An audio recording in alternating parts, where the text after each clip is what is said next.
6절에서 17절입니다. 본문 말씀 생각하면서 이 시간에 귀한 말씀에 의지하여 은혜 받는 자 되게 해달라고 오늘 로마서 8장의 말씀을 통해서 성령님이 임재하시고 우리 가운데 역사하시는 그 섭리와 은총을 다시 한번 깨닫는 자, 변화를 경험하는 자 되게 역사해달라고 성령 의지하여 부르짖어 기도합니다. 주여 주여 주여. 아버지 하나님 역사하여 주신 것을 감사합니다. 은혜 주신 하나님 함께 하여 주신 것을 감사합니다. 성령님 역사하여 주옵소서. 말할 수 없는 주님의 은혜가 우리 속에 내재하여 주시고 역사하여 주옵소서. 아버지의 능력의 뜻입니다. 아버지의 지혜와 충만하신 우리 심령 속에 임하여 주옵소서. 오늘도 주님을 섬하는 믿음을 가지고 나갑니다. 어떤 상황 속에서든지 하나님 영광을 드립니다. 어떤 상황 속에서든지 하나님 영광을 드립니다. 진리를 사수하고 믿음으로 살아나갈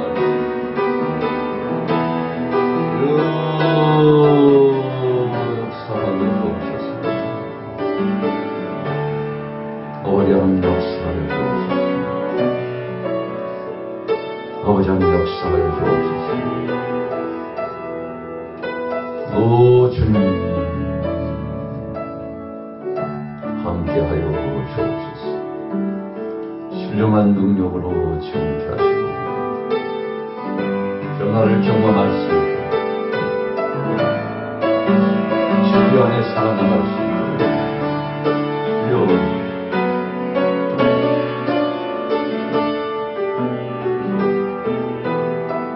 아버지 하나님 역사하옵소서.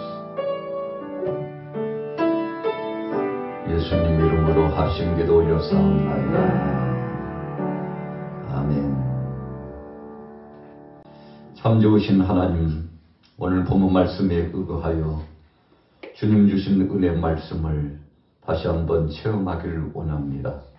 하나님의 뜻을 기억하며 주님 오시는 날까지 이 귀한 믿음을 잘 지켜나갈 수 있도록 성령님 역사하여 주옵소서. 오늘 여기에 동참한 사랑하는 교우들, 또 인터넷 방송을 통해서 원근 각처에서 함께하는 모든 이들 속에 주님의 신실하신 능력과 은혜가 함께하여 주옵소서. 예수님의 이름으로 축복하고 기도 올려사옵나이다. 아멘. 자, 오늘 우리가 로마서 8장 1절에서 17절 말씀을 보면서 성령의 여러 가지 역사하심, 성령의 여러 가지 역사하심에 대해서 함께 은혜를 나누고자 합니다.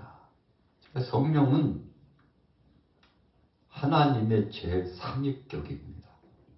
우리가 성부와 성자와 성령 하나님을 기억하는데 그러면 하나님이 세 분이신가요? 그럴 수 있죠.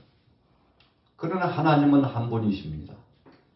그러나 위격이 한 분이신 하나님께서 하시는 그 사역의 범주가 성경 속에서 세 부류로 나타나고 있는데, 그래서 성부 하나님은 구속사역의 역사를 계획하시고 성자 하나님은 그것을 실천하여 실행하시고 또 성령 하나님은 그 구속사역을 완성하시는 역사를 진행하시는데, 우리가 이런 위격을 성경 속에 분포하고 있는 삼위격으로 생각해 보면서 삼위의 하나님을 묵상하고 떠올리게 되는 것이죠.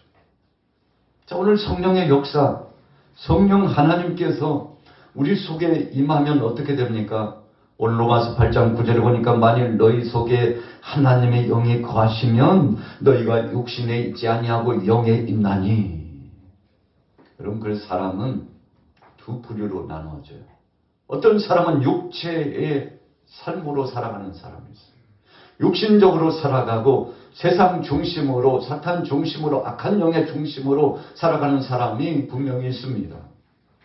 그런데 어떤 사람은 성령 의지하여 이 속에 임하신 그 성령의 그 역사하심 따라서 영에 이끌려서 살아가는 사람이 있는 것이죠.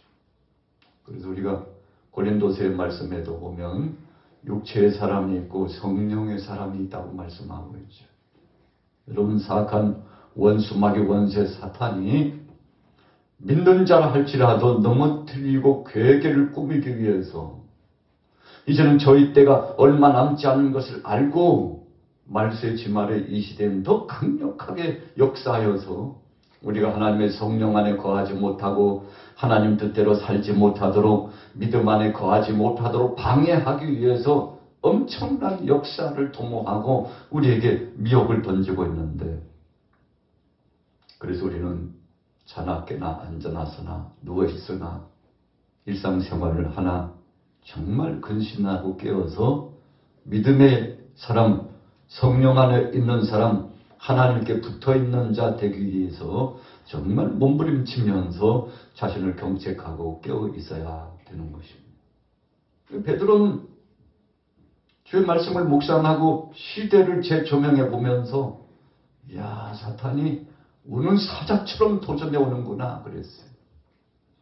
그래서 마지막 때에는 하나님께서 불의 심판을 통해서 분명히 세상을 심판하신다고 했고, 요한서로는 요한계시록의 말씀을 통해서 환상 중에 그 신비한 세계를 보고서 하나님께서 마지막 때에 어린 양 예수 그리스도를 의지한 자들을 친히 인도하셔서 부르신 다음에 마침내 세상에는 불의 심판을 통해서 마지막에 종식되는 엄청난 심판의 역사가 세상에 재앙이 나타나는데, 예수님께서는 마태복음 24장과 25장에 세상에 전쟁이 끊이지 않고 기근과 지진이 끊이지 않고 또 감염병이 계속 진행되고 어둠의 험악한 이 역사들이 계속 진행돼 가지고 세상에 많은 사람들을 미혹하고 넘어뜨릴 것을 말씀해 주시고 있었죠.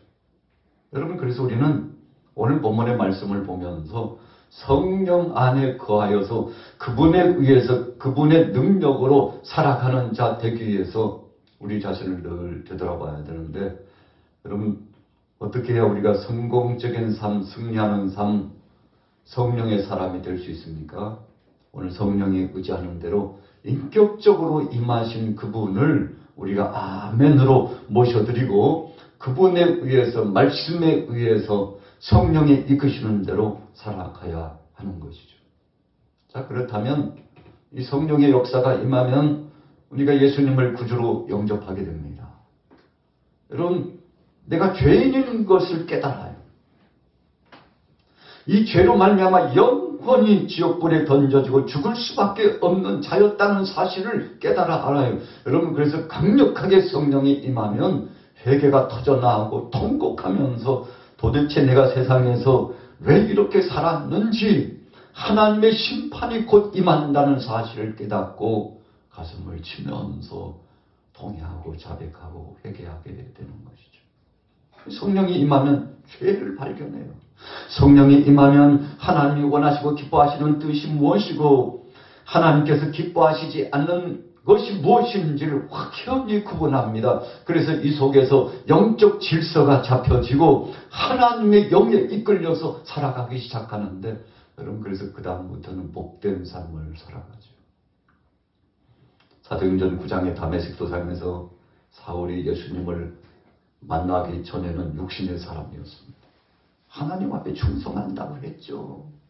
주님을 얼마나 부르면서 교회를 위해서 일을 많이 했습니까? 그런데 일을 하기는 했지만 하나님 뜻과는 정반대에 반하는 개념과 그런 사상과 그런 목적을 두고 일을 했기 때문에 예수님께서 다메섹 도상에서 임재하셔가지고 태양빛보다 더 강한 빛으로 이 사울에게 비치니까 견디질 못해요. 앞으로 갈 수 없어요. 대제사장에게 가서 공문서를 받아야 되는데 갈 수 없어요. 꼼짝도 하지 못해요. 여러분, 주님이 이 사울의 길을 막은 거죠. 스테반을 순교 제물로 죽게 하고도 이 사울이 정신을 못 차렸어요. 그래서 자기가 하는 일이 의로운 줄 알고 그것이 하나님 영광인 줄 알고 그렇게 하는 것이 교회의 유익인 줄 알고 착각도 자유라고 그냥 자기 마음대로 그렇게 살아갔는데 사랑의 주님께서 탁하니 앞길을 막으시고 그래서 가지 못하게 합니까? 아니 당신이 도대체 누구냐고. 네가 핍박하는 예수다. 주님의 음성을 듣고서 거기서 그가 끄꾸러져 가지고 사흘 동안 앞을 보지 못하고 그가 유다의 집에 들어가 가지고 식음을 전폐하면서 계속 기도하는데 주님께서 그와 함께 하시고 제 사명을 주시는데 이방인들에게 복음을 전하는 전도자로서 목회자로서 선교사로서 쓰시려고 주님이 부르셨다. 그래서 주의 제자 아나니아를 보내가지고 머리에 딱 안수를 하니까 눈에 비늘 같은 것이 벗겨지고 새 사람이 되고 새 마음이 그때부터 임했어요. 여러분 그래서 성령이 그에게 임했어요. 죄를 회개하고 세례도 받았습니다. 그래서 사울이 세례를 받고 성령 충만함을 받은 다음에 그가 새 사람이 되어서 즉시 뛰쳐나가가지고 회당에 들어가서 유대교 주의자들에게 예수가 그리스도라고 사람들이 믿지 않았죠. 아니 언제는 예수가 역적이라면서 예수교는 가짜라면서 예수는 메시아가 아니라면서 그런데 그분을 만나고 영적 깊은 체험을 하고는 사람이 달라지고 생각도 달라지고 성경을 해석하는 관점도 달라지고 믿음도 달라지고 목적도 달라져가지고 이제는 주님을 핍박하는 자가 아니라 주의 영광을 위해서 일하는 자로 바꿔졌잖아요. 여러분 성령이 임하면 그렇게 됩니다. 그래서 이 바울이 철저하게 자기를 회개하고 나중에는 아라비아 지역에 가가지고 3년 동안 연단을 받고 말씀의 훈련을 받고 기도의 훈련을 받고 그래가지고 그가 본격적으로 사역을 시작하는데 여러분 왜 그렇게 훈련받았습니까? 준비되지 않아서. 여러분 사람들이 이 바울을 인정해 주지 않아요. 그는 지식도 있었고 또 가말리엘 문화에서 율법주의자 중에 최고의 율법 선생이었습니다. 로마의 시민권자였습니다. 그래서 그는 알만한 정치적인 친구도 많고 또 학계에도 알만한 사람들이 많아 유직급에 속한 사람들이 가문 안에 가문 밖에 가는 곳곳마다 이 바울을 모르는 사람이 없을 만큼 유명인이었죠. 그런데 예수님은 바울의 그 유명세를 가지고 글을 쓰지 않았습니다. 그게 지식으로 역사하시지 않았어요. 그가 가지고 있는 인맥을 통해서도 역사하지 않았습니다. 오직 네가 예수 그리스도를 의지하고 성령을 의지하는 자가 되면 그때부터 내가 너와 함께 하리라.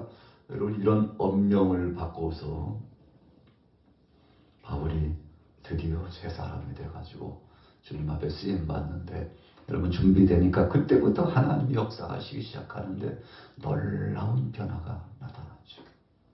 여러분 성경에 보면 성령이 임하면 어떻게 됩니까? 마태복음 3장 16절에 보니까 예수님께서 세례받고 올라오시는데 비둘기 같은 성령이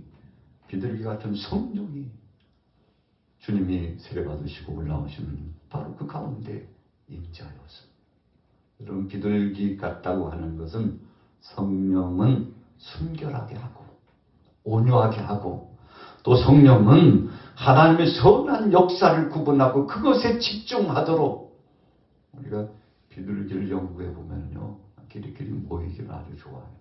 그 매달 새끼를 여러분 알을 깨가지고요 새끼를 생산적으로 나타내고 또 우리가 성경에 보면 비둘기는 희생제물로 성별되고 순결한 희생제물로 쓰여졌는데 예수님께서 요단강에서 세례받고 올라오실 때 비둘기 같은 성령이 임했다는 것은 순결하신 그 신실하신 하나님이 예수님과 함께하고 계셨다는 것을 의미하는데 여러분 그래서 성령 충만함 받은 사람들은 새로워집니다. 과거의 구습을 떨치게 돼요. 육신의 소욕이 사라지게 됩니다. 여러분, 아무리 몸에서 떼어내려고 하고 생각에서 끄집어내려고 해도 안 돼요. 성령이 임하는 그 순간 나도 모르는 사이에 이 은혜의 성령이 우리를 컨트롤해가지고 지배하기 시작하고 이끌어 가시는데, 여러분, 그래서 예수님도, 하물며 하나님이신 예수님도 우리에게 모범을 보여주시기 위해서 공생의 사역을 첫 출발하실 때 성령에 이끌려, 성령에 이끌려. 여러분, 그렇게 공생의 첫 출발을 하셨는데, 마귀에게 시험 받으셨는데 말씀으로 3번씩이나 성경을 인용해 가지고 하나님을 시험치 말라, 하나님께만 영광 돌려야지. 여러분, 이 하나님의 말씀으로만 사는 것이다. 이 3번씩 미혹을 말씀으로 이고, 그래서 사탄을 강력하게 응징하고 축출했더니 한 길로 왔으나 7길로 떠나가는 것처럼 혼비백산해가지고 사탄이 떠나갔지 않습니까? 여러분, 그래서 우리가 승리하는 비결은 성령 충만해야 됩니다. 우리가 승리하는 비결은 말씀 충만해야 됩니다. 우리가 승리하는 비결은 기도 속에 은혜 충만해야만이 우리가 세상을 이기고 마귀를 이기고 승리할 수 있는데, 오늘 여러분들에게 이런 은혜가 임하게 되기를 예수님의 이름으로 축복합니다. 우리가 법을 어떻게 적용하느냐에 따라서 판결이 달라지죠. 여러분, 성령의 법이 우리를 지배해요. 이 성령의 법은 살리는 법입니다. 그래서 성령의 역사는 우리를 죽이는 역사가 아니에요. 이 영이 임하면 우리가 소생되어져요. 새롭게 돼요. 에스겔 선지자가 나라에 국원이 기울어져 가지고 유다 백성들이 멸망당하고 북이스라엘도 멸망당하고 나라가 쑥대밭이 되고 외세의 침략을 받아가지고 이건 말도 안 되는 상황이 일어났어요. 선민인데, 하나님 앞에 약속을 받은 백성인데 이렇게 초토화가 된다는 것은 상상할 수 없는 거예요. 그런데 선지자들이 외쳤죠. 우리가 하나님의 말씀을 떠나고 불순종했기 때문에 그동안에 누려왔던 거, 약속받았던 거, 성들이 이제 다 파산하는 배처럼 깨어져 버리고 순식간에 우리 곁을 떠나갔는데, 여러분들이요, 하나님께로 돌아갑시다. 그 골짜기에 마른 뼈들이 소생할 수 없어요. 이건요, 살았다고 볼 수가 없어요. 하나님의 백성들이 골짜기에 뼈처럼 그렇게 앙상하게 운집해가지고 쌓여있는데 큰일 났어요. 하나님 말씀합니다. 바로 저 뼈들이 이 백성들이니라. 절망감이 몰려와요. 하나님의 뜻을 거스리는 불순종하는 죄악으로 달려가는 살았다고 하나 죽은 자의 방불한 이 백성들을 마른 뼈의 형상으로 보는데 절망감이 몰려와요. 낙심이 돼서 견딜 수 없어요. 그런데 하나님께서 그때 에스겔 선지자에게 말씀합니다. 아니야. 여기가 끝이 아니지. 저 마른 뼈들에게 태어나라. 생기야 불어서 이 마른 뼈들에게 임하라고 선포하라. 그랬더니요, 주님 말씀대로 순종하고 대언하고 선포했더니 어디서부터 몰려왔는지 이 바람의 역사, 생기의 역사가 몰려와가지고 이 마른 뼈들에게 임하는데 뼈끼리 뻐가닥 삐거덕하더니 형상을 이루고요, 살이 붙고 힘줄이 생기고 근육질이 생기고 엄청난 군대가 확 일어나는데, 여러분, 우리가 영화 한 편을 보면 수평선 너머에요, 엄청난 대군이 움집해 있는 모습이 영상이 스크린에 확 뜹니다. 그런데 사실은 진짜 군인들이 아니거든요. 그것을 CG라고 표현하는데 영상으로 작업을 해가지고 만든 작품이 마치 군대가 있는 것처럼 그렇게 촬영 기법을 가지고 쓰는 거죠. 여러분, 엄청나게 많은 하나님이 역사해 주시니까 엄청나게 많은 군대들이 일어났는데, 아니 도대체 하나님, 이들이 누굽니까? 이들이 바로 앞으로 회복될 내 백성이다. 하나님의 영음이 들려와요.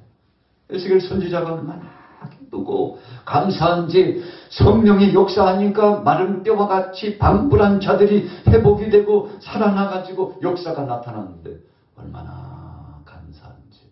여러분, 그래서 성령은 이 바람 같은 역사를 통해서 임한다는 거 아닙니까? 첫째는 비둘기같이, 둘째는 바람처럼, 세 번째는 무엇입니까? 불같이 역사입니다. 사도행전 2장 3절에 보니까 오순절날 마가의 다락방에 불의 혀같이 갈라지는 것들이 앉아있는 저들의 위에 임하여 있더니 저들이 방언도 하고 예언도 하게 되고 나가서 복음을 증거하는데 15개국 16개국의 사람들이요, 저들이 외치는 이 방언 소리에 복음의 메시지를 듣고 통역자가 없음에도 불구하고 예수가 그리스도라는 사실을 선물로 받게 되고 나가서 저들에게 구체적으로 말씀을 강론하고 세례도 주고 그리고 제자 삼아가지고 이 순례자들이 모인 거 아닙니까? 15개국 16개국의 순례자들이 모여가지고 명절이잖아요. 명절이요.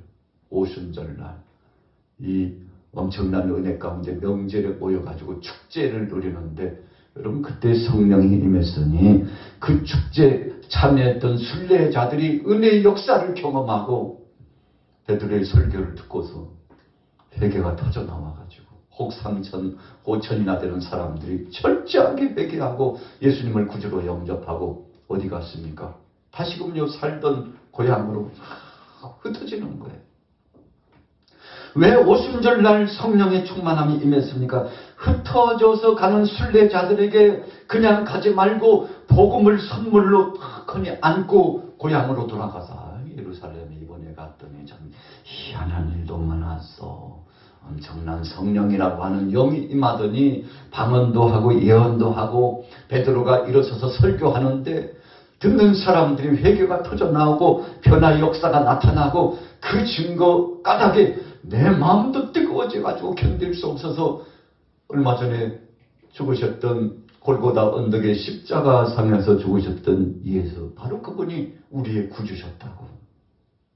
아브라함부터 이삭, 야곱에 이르기까지 조상 대대로 자자손손 이 약속이 주어졌는데 아담 이후로 주어졌던 이 약속된 메시아가 바로 오신 분이 있는데 그분이 바로 예수라고. 여러분, 살던 고향에 돌아가가지고 순례자들이 복음을 전하는 겁니다.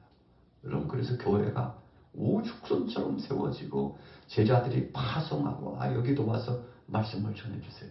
베드로 사도님, 우리 동네에도 몇 사람이 모여가지고 교회를 이제 세웠는데 여기 오셔서도 말씀을 전해주세요. 여러분, 그래서 제자들이 나가서 말씀을 전하고 강론하느라고 바쁘고, 그래서 얼마 있다가 안디옥에도 교회가 세워지고 또 그동안에 참 세움을 받지 못하고 한켠에서 이제 내 인생 끝났나 보다 하고 있는 사울이요. 바울이잖아요. 그가 고향에서 참 초양 묻혀가지고 이제 내 인생 끝났나 봐 하고요. 아무도 그를 믿어주지 않으려고 그러니까 가서 복음을 전해도 받질 않으니까 그런 걸 낙심하고 있는데 바나바가 아니 지금 뭐하고 있어 사울, 지금 안디옥에 엄청난 일이 벌어지고 있다니까 무슨 일인데 가보면 알아 가자고. 그래서 안디옥 교회 가가지고 보니까 이방인들이 모여가지고 예수를 그리스도로 영접하고 큰 변화를 경험하고 말씀 듣기를 원하고 좀 누가 여기 와서 말씀을 풀어줬으면 좋겠다고. 여러분, 그래서 구체적으로 저들에게 말씀을 전하고 세례도 주고 그때부터 사울이 본격적으로 사역이 시작되지 않습니까? 여러분, 그래서 천하범사가 때가 있습니다. 불같은 능력의 성령이 임하니까 안디옥 주변에 있는 사람들이 변화를 경험하고, 여러분, 그래서 예나 지금이나 마찬가지입니다. 불같은 성령의 역사가 임하면 뜨거워지고, 이 성령이 임하면 변화를 경험하고, 이 성령이 임하면 마치 자동차에 에너지가 발산되는 것처럼 불이 붙어가지고 엄청난 파워를 일으키는데, 여러분, 성령의 역사는 이처럼 불처럼. 또 사도행전 10장 38절에 보니까 기름처럼 임한다고 말씀했는데, 여러분 뭐라고 말씀하고 있습니까? 하나님의 나사렛 예수에게 성령과 능력을 기름 붓듯 하셨으니. 여러분, 예수님께서 성령에 이끌려 주셔서 공생에 3년 동안 사역하시고 죽으신 지 3일 만에 부활하셔가지고 40일 동안 나가서 제자들에게 말씀을 전하고 부활의 기쁜 소식을 전하고 하나님 나라가 분명히 있다는 사실, 바로 거기로 이제 올라가서 있을 곳을 준비한 다음에 다시 데리러 오겠다고 이 예수님이 주신 말씀을 명심하고 기름 붓듯 성령이 임하니까 모든 사람들이 은혜를 경험하고 500여 제자가 옹집해가지고 예수님 말씀을 듣고서 변화를 경험했다고 바울이 나중에 고백하지 않습니까? 부활의 예수님을 목도하고 만나고 그분 앞에서 모인 무리가 500명 이상 되는 제자들이 옹집해가지고 정신을 바짝 차리고 새로운 교회의 역사를 이루고자 했다고 고백하지 않습니까? 무슨 역사입니까? 성령은 불처럼, 성령은 기름의 역사처럼, 또 성령은 물의 역사처럼 임해가지고 우리 사람들을 변화시키는데, 우리가 사도행전 4장에 보면 수가성 여인이 예수님을 만나요. 예수님께서 물 한 모금 얻어 마시려고 오물가에 가신 것이 아니잖아요. 여러분, 정오의 시각에 아무도 나와 있지 않은 그 시간에 수가성 여인이 물을 길러 나왔는데 부끄럽기도 하고 자신의 인생이 돌아보니까 초라하기도 하고 절망감에 봉착돼가지고 아무도 나오지 않는 그 시간에 나와서 물을 길러 나왔지 않습니까? 그런데 거기서 예수님이 계셨어요.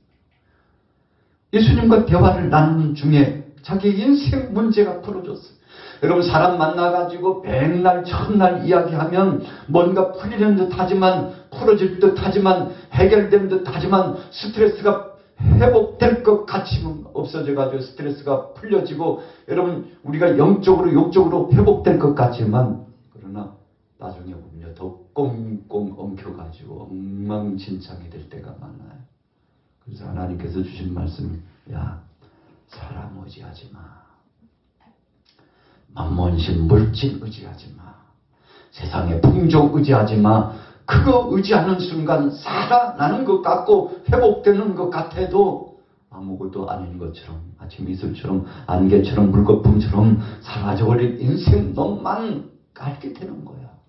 수가성 여인이 예수님 만나가지고 자신의 고민이 풀어졌어요. 그래서 동네에 나가가지고 메시아가 오셨다고, 우리가 그토록 기다렸던 그분이 오셨다고, 그분이 내게 주신 그 말씀 안에 답을 찾았다고, 내 인생 문제가 해결되었다고, 여러분들도 고민만 하지 말고 여기에 와보라고 여러분 동네에 나가서 소리치고. 그 시간이 어떤 시간입니까? 오침 시간. 팔레스타인은요 12에서 한 2시, 3시, 늦으면 4시까지 깊이 좀 잠자고 쉬는 시간입니다. 동네에 나가가지고 다 깨웠죠. 불렀어요. 사랑의 예수님 오셨다고. 그 메시아를 한번 만나보시라. 여러분, 물같은 성령의 역사. 그래서 예수님께서 내가 주는 물을 마시는 자는 영원히 목마르지 않으리라. 여러분, 성령 충만하면 마치 물을 마시는 것처럼, 시원한 얼음 냉수를 마시는 것처럼 은혜를 경험하는데, 오늘 여러분들에게 그 능력이 경험되기를 예수님의 이름으로 축원합니다. 사도행전 2장 13절에 보니까 새 술에 취한 사람들처럼 되었다고 그랬습니다. 취하기는 취했는데 세상 술이 아니라 성령의 은혜의 술에 취해가지고 하나님 앞에 영광 돌리면서 그 성령이 이 백성들을 어거하고 리드에 나가기 시작했으니, 여러분, 성령이 이끌려서 은혜 안에 놀라운 변화를 경험했다는 것입니다.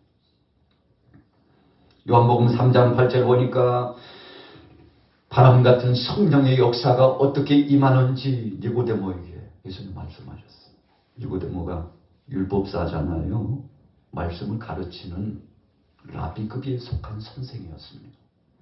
그런데 아직도 말씀 속에서 인생 고민을 풀지 못했어요.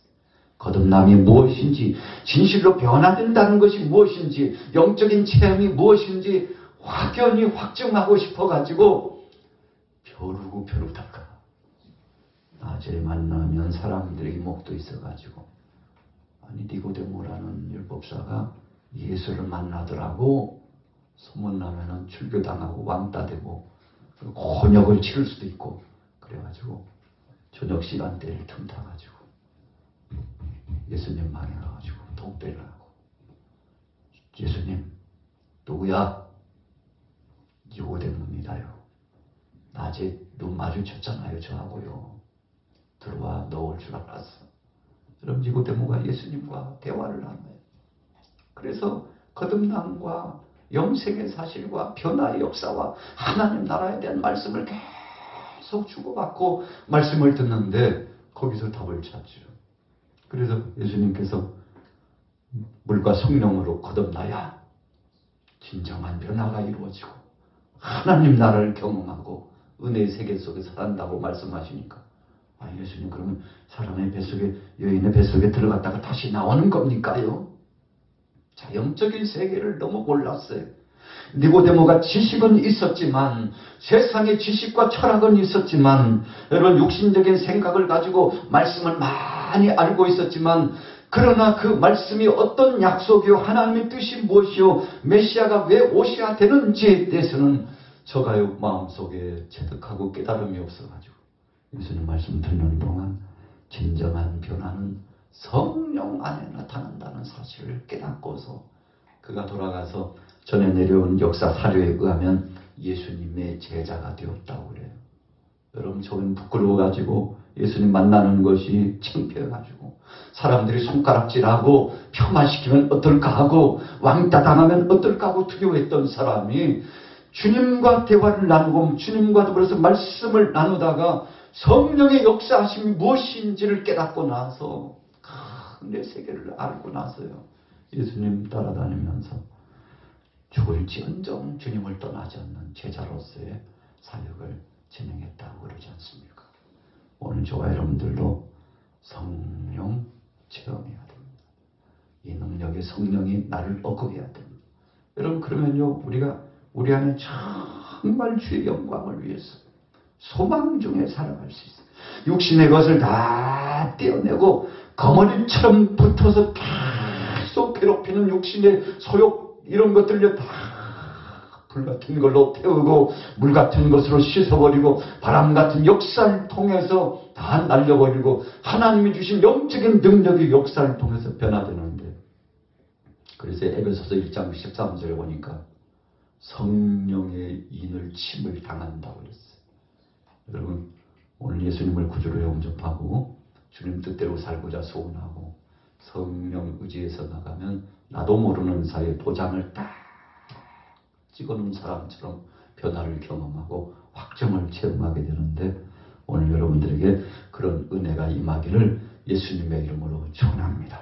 고린도전서 1장 18절에 보세요. 십자가의 도가 멸망하는 자들에게는 미련한 것이요 구원을 얻는 우리에게는 하나님의 능력이라. 여러분 십자가 붙잡고 주님만 의지하고 성령님 나를 도와달라고 이제는 육신의 소욕이 아니라 성령에 이끌려서 영적인 사람, 신령한 사람, 하나님의 자녀답게 살기를 원한다고 몸부림치면서 주님을 의지하고 주님 앞에 나가서 부르짖어 기도하면 그 순간요 알 수 없는 이로부터 내리시는 강력한 성령이 우리 자신에게 감동을 주어서 이전까지는 깨달아지지 않았던 말씀이 갑자기 어느 날 한순간부터 깨달아지고 그렇게 기도가 되지 않더니 기도를 하게 되고 그냥 기도가 아니라 깊은 기도, 영적인 기도를 하고 주님과 교제를 나누고 하나님의 뜻이 무엇인지를 알아서 누가 강요하지 않았음에도 불구하고 하나님 중심, 말씀 중심, 예배 중심, 전도 중심, 하나님 나라 확장 사역에 헌신하는 믿음의 사람으로서 어떤 상황 속에서도 불평하거나 불만하지 않고 기쁨의 축제 가운데 자족하면서 하나님 영광을 드러내면서 살아가는데 여러분 그래서 성령의 사람은 증거가 나타나게 되어 있습니다. 그래서 갈라디아서 말씀에 성령의 9가지 열매가 나타나는데 사랑과 희락과 화평과 오래 참음과 자비와 양성과 충성과 온유와 절제가 여러분 이 속에서 저절로 맺혀지는 겁니다. 우리가 과수나무를 보면요 아이고 사과가 이렇게 많이 열려서 언제 손가락 한마디만하게 작은 것이었는데 이렇게 몇 달 지나다 보니까 이렇게 먹기도 좋고 보기도 좋고 이 맛이 좋은 이 과일이 이렇게 맺혀지다니 여러분 누가 한 겁니까? 곽원지가 아무리 걸음을 주고 농약을 많이 해도요, 하나님께서 역사하시지 않으면 그냥 바람 한번 하고 불어 나가면 다 떨어져요. 여러분 과일은요, 떨어지면요, 그 가치가 떨어집니다. 상품 가치가 없어요. 한 해 농사 망치는 겁니다. 하나님이 바람도 막아주시고 적절하게 또 불어야 될 바람은 불게 하시고 햇빛의 일조권을 하나님이 주관하시고, 그래서 하나님께서 이 모양 저 모양 기후까지 맞춰주셔가지고 과수나무의 열매가 주렁주렁 맺혀지고, 바울이 그거 나중에 깨달았어요. 성령이 역사하셔야 됩니다.